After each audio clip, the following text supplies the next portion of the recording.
Bismillahirrahmanirrahim. Assalamualaikum warahmatullahi wabarakatuh. Syukur alhamdulillah kita bisa berjumpa kembali di channel ini. Shalawat dan salam selalu dan tetap tercurahkan kepada junjungan kita Nabi besar Muhammad Sallallahu Alaihi Wasallam. Allahumma sholli ala Sayyidina Muhammad wa ala ali Sayyidina Muhammad. Harapan dan doa saya, semoga saudaraku semuanya selalu diberikan kesehatan, dilapangkan rezekinya, diampuni dosa-dosanya, dan dipanjangkan umurnya.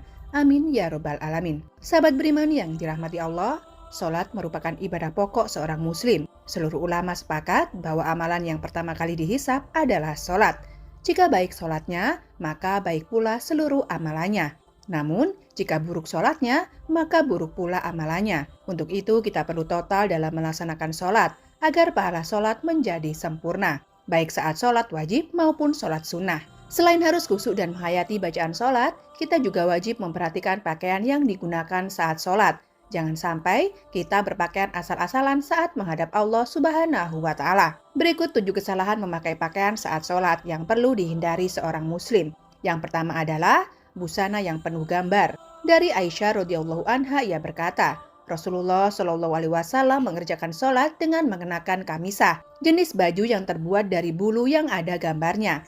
Ketika telah mengerjakan sholat, beliau bersabda, "Pergilah kalian kepada Abu Jam Ibnu Husaifah dengan kamisah ini, dan bawalah kepadanya anbijaniyah, jenis baju yang tebal dan kasar, karena sesungguhnya kamisah tadi telah mengganggu konsentrasiku ketika sholat." Hadis riwayat Bukhari dalam kitab Al-Salah. Muslim dalam kitab Al-Masajid wal Mawadi Al-Salah An-Nasai dalam kitab Al-Salah Ibnu Majah, dalam kitab Al-Libas Malik dalam Al-Muwatta serta Al-Baihaqi.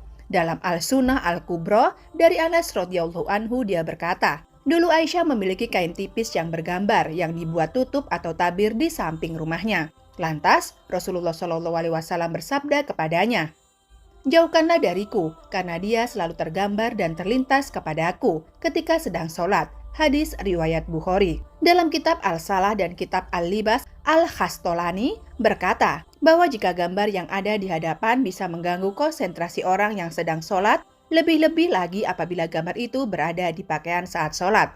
Yang kedua adalah sarung atau celana yang melewati mata kaki atau isbal bagi laki-laki. Isbal menurut istilah adalah melabuhkan pakaian dan membiarkannya hingga melewati batas yang ditetapkan syariat Islam, baik karena sombong maupun tidak sombong. Dari Abu Hurairah radhiyallahu anhu, ia berkata, tatkala ada seorang laki-laki sholat mengenakan sarung yang menutupi mata kakinya, Nabi menyuruh dia pergi agar berwudu. Orang itu pergi untuk berwudu lalu datang. Beliau menyuruhnya pergi lagi. Ada seorang laki-laki bertanya, "Wahai Rasulullah, mengapa engkau memerintahkan dia berwudu lagi?" Beliau berpaling lalu berkata, orang itu sholat, tetapi sarungnya menutupi mata kakinya. Sesungguhnya Allah tidak menerima sholat seorang laki-laki yang isbal atau sarung atau celananya menutupi mata kakinya. Hadis riwayat Abu Daud dalam Kitabul Libas. Imam Ahmad dan Nasai. Imam Nawawi berkata, sanadnya sahih. Menurut kriteria Imam Muslim, adapun mengenai sholat dalam keadaan demikian, maka para ulama telah berbeda pendapat dalam hal ini. Ada yang menganggap sholatnya tidak sah, dan ada pula yang tetap menganggapnya sah. Namun ada sebuah hadis sahih yang berasal dari Ibnu Mas'ud yang selayaknya diketahui oleh mereka yang sholat dalam keadaan seperti ini agar mereka lebih berhati-hati. Lalu yang ketiga, sholat pakai sepotong baju.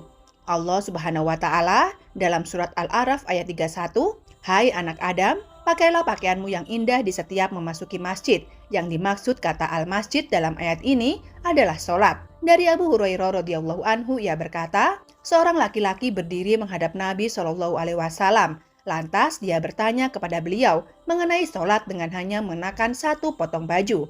Rasulullah Shallallahu Alaihi Wasallam bersabda, apakah berat untuk masing-masing dari kalian mencari 2 potong busana? Hadis riwayat Bukhari. Ibnu Abdil Bar berkata, dalam kitab Al-Tahmid, sesungguhnya para ulama ahli ilmu merasa malu untuk memakai sepotong busana saja ketika melakukan sholat.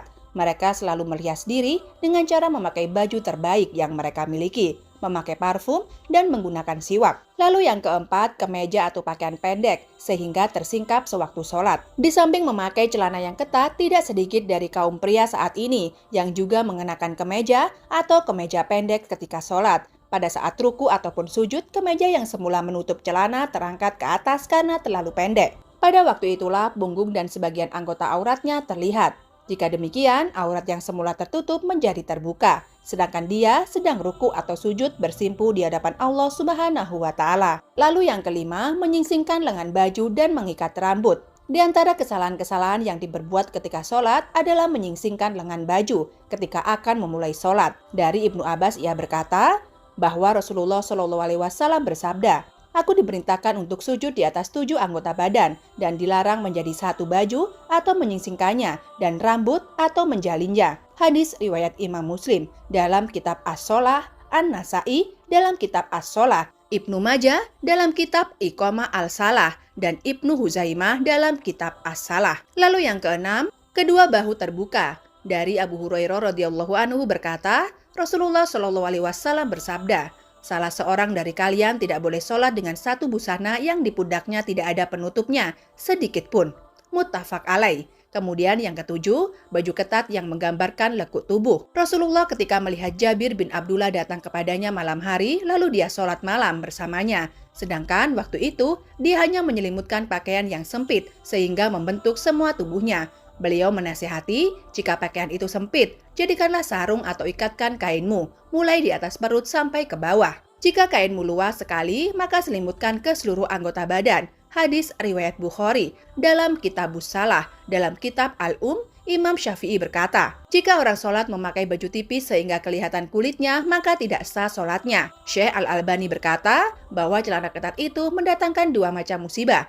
Musibah yang pertama adalah bahwa orang yang memakainya menyerupai orang-orang kafir, sedangkan kaum muslim memang memakai celana, akan tetapi model celana yang lebar dan longgar. Umat Islam baru mengenal celana ketat setelah mereka dijajah bangsa Eropa. Pengaruh buruk itulah yang diwariskan kaum penjajah kepada umat Islam. Musibah kedua, celana ketat menyebabkan bentuk aurat terlihat dengan jelas. Memang benar bahwa aurat pria adalah anggota badan antara pusar dan lutut. Namun seorang hamba yang sedang melakukan sholat dituntut untuk berbuat lebih dari ketentuan yang telah ditetapkan oleh syariat. Tidak pantas dia melakukan maksiat kepada Allah ketika sedang bersujud, bersimpuh di hadapannya. Ketika dia mengenakan celana ketat, maka kedua pantatnya akan terbentuk dengan jelas. Bahkan, lebih dari itu, bagian tubuh yang membelah keduanya juga terlihat nyata. Komite Pembahasan Masalah Ilmiah dan Fatwa Saudi Arabia semacam MUI di Indonesia menjawab pertanyaan mengenai hukum Islam tentang sholat memakai celana.